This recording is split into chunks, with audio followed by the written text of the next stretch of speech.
فيرجينيا.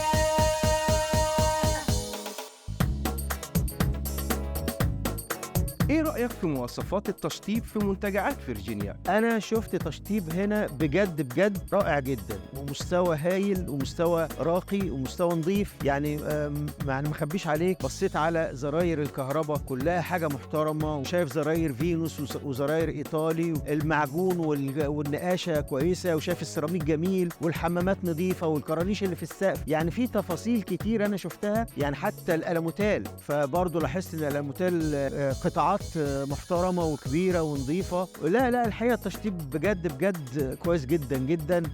احكي لي عن تجربتك مع شركة سوليد للتطوير العمراني وفريق العمل. أنا بتكلم أهو قلبي وبمنتهى الحيادية، أنا بشكر الناس اللي عملوا القرية دول لأنهم ناس فعلا عندهم ضمير وعاملين حاجة كويسة جدا جدا وترقى للمستويات الراقية اللي هم ساكنين في القرية.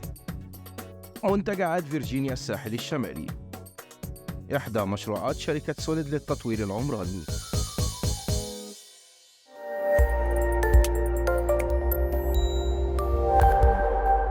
سوليد للتطوير العمراني، نبني ما يستحق الفخر.